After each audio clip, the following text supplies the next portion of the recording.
نشہ کیا ہے؟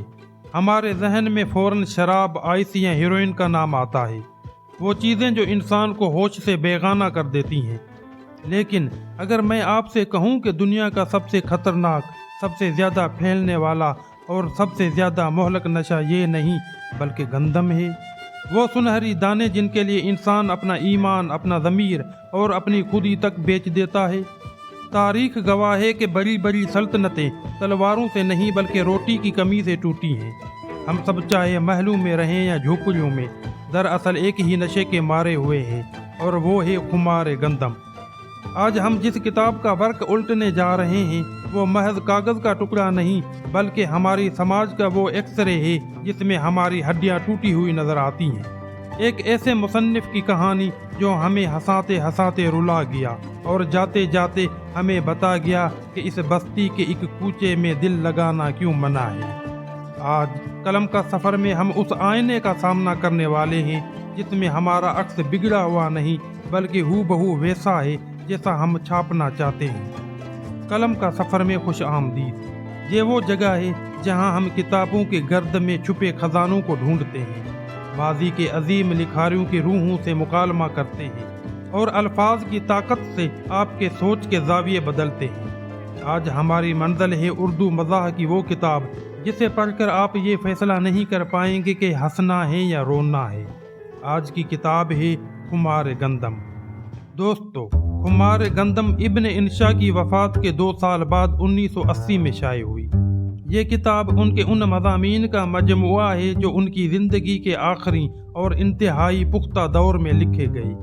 اس کتاب کا مرکزی خیال اس کے نام میں ہی پوشیدہ ہے۔ ابن انشا نے اپنے روایتی حصے مزاح کے ساتھ یہ نظریہ پیش کیا کہ جس طرح شراب کا خمار ہوتا ہے اسی طرح گندم کا بھی ایک خمار ہوتا ہے، لیکن فرق یہ ہے کہ شراب کا خمار چند گھنٹوں میں اتر جاتا ہے مگر گندم کا خمار یعنی پیٹ بھرنے کی فکر انسان کو قبر تک نہیں چھوڑتی۔ کتاب میں شامل مضامین ہمیں بتاتے ہیں کہ کس طرح ہم پاپولیشن ایکسپلوژن کے دور میں جی رہے ہیں، جہاں 2 کمانے والے ہاتھ ہیں اور 1 کھانے والا منہ والی کہاوت اب الٹ ہو چکی ہے۔ اب منہ زیادہ ہیں اور کمانے والے ہاتھ کم۔ اس کتاب کا سب سے دلچسپ اور مشہور حصہ وہ مضمون ہے جس میں ایک قومی رضاکار قوم سے خطاب کرتا ہے۔ ذرا سنیے انشا جی کیا فرماتے ہیں۔ جناب والا، پاکستان کی بے لوث رضاکاروں کی تنظیم آپ کو تہہ دل سے خوش آمدید کہتی ہے۔ تقاضۂ وقت ہے کہ تمام محب وطن پاکستانی حکومت کے ہاتھ مضبوط کریں، لہذا یہ تنظیم موجودہ حکومت کے ہاتھ بھی اسی خلوص سے مضبوط کرنے کو تیار ہے جس خلوص سے اس سے پہلے حکومت کے ہاتھ مضبوط کیے گئے تھے۔ یہ جملے بظاہر مزاحیہ ہیں لیکن یہ ہماری سیاسی کلچر پر ایسا تماچا ہے جس کی گونج آج بھی سنائی دیتی ہے۔ خمار گندم میں ابن انشا نے بیوروکریسی، سرکاری تقریبات اور ہماری قومی عادات کا ایسا پوسٹ مارٹم کیا ہے کہ قاری دنگ رہ جاتا ہے۔ کبھی آپ نے سوچا ہے کہ سرکاری دفتروں میں میز پر پڑی وہ سبز رنگ کی فائل جسے نوٹنگ کہتے ہیں وہ دراصل کیا ہے؟ انشا جی بتاتے ہیں کہ یہ وقت ضائع کرنے کا سب سے جدید سائنسی طریقہ ہے۔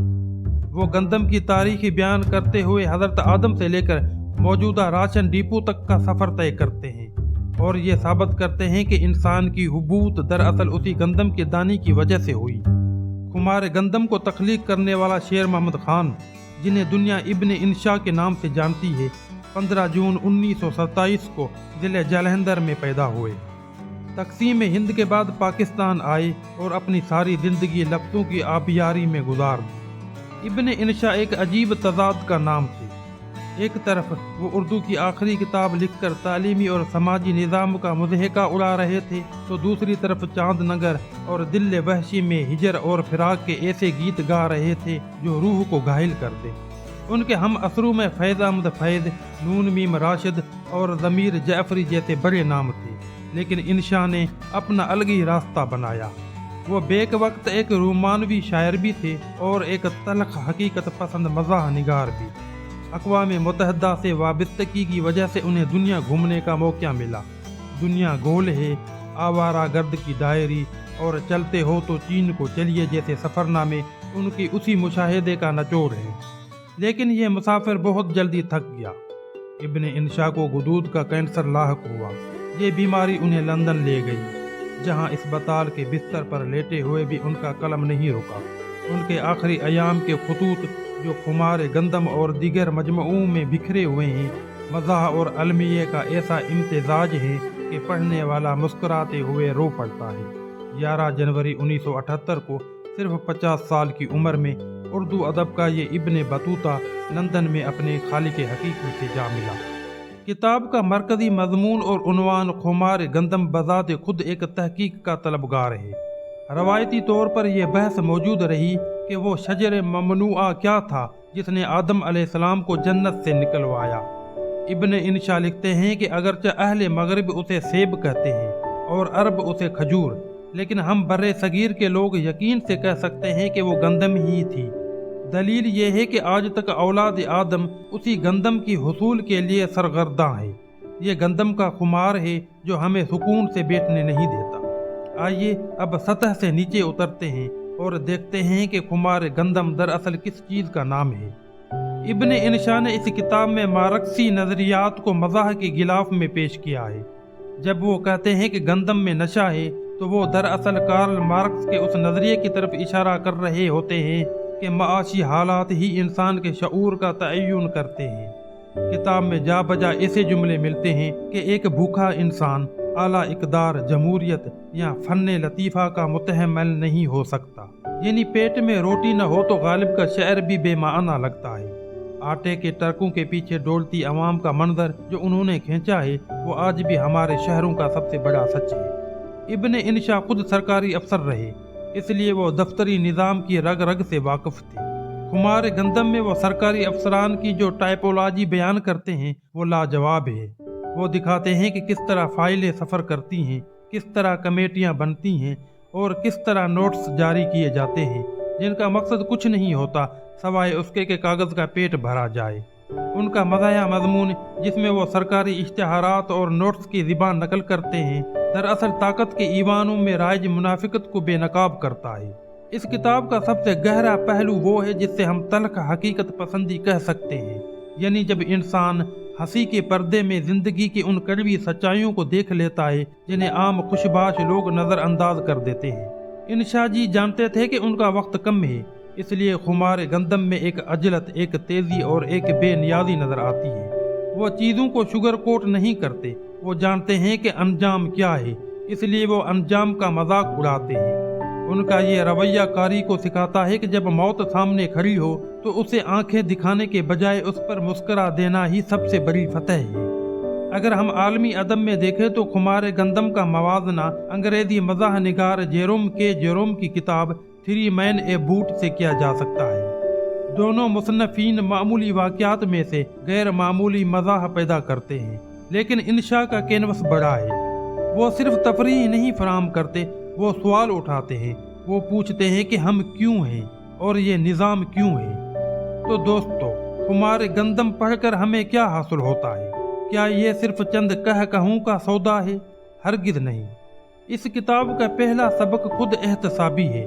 انشا جی ہمیں سکھاتے ہیں کہ دوسروں کی غلطیوں پر ہنسنا آسان ہے، لیکن زندہ قومیں وہ ہوتی ہیں جو اپنے گریبان میں جھانک کر اپنی خامیوں پر ہنس سکے اور انہیں سدھار سکے۔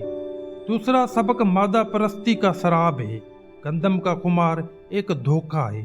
ہم ساری زندگی اشیاء جمع کرنے میں گزار دیتے ہیں، لیکن سکون ان اشیاء میں نہیں ہے۔ تیسرا سبق زندہ دلی ہے۔ حالات کتنے ہی ناسازگار کیوں نہ ہو، اگر آپ کے لبوں پر مسکراہٹ ہے اور آپ کے ہاتھ میں کتاب ہے تو آپ کو کوئی شکست نہیں دے سکتا۔ ابن انشا نے کینسر جیسے موذی مرض کو بھی اپنی حس مزاح سے شکست دی۔ ابن انشا تو اس بستی کے ایک کوچے سے کوچ کر گئے، لیکن خمار گندم کی شکل میں وہ ہمارے لیے بصیرت کا ایک ایسا چراغ چھوڑ گئے جو کبھی نہیں بجھے گا۔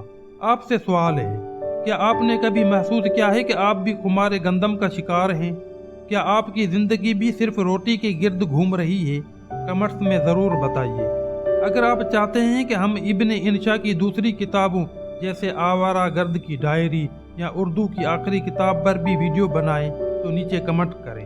اس ویڈیو کو لائک کیجئے، اپنے ادبی دوستوں کے ساتھ شیئر کیجئے اور قلم کا سفر کو سبسکرائب کرنا مت بھولیے گا، کیونکہ سفر ابھی جاری ہے اور منزل ابھی دور ہے۔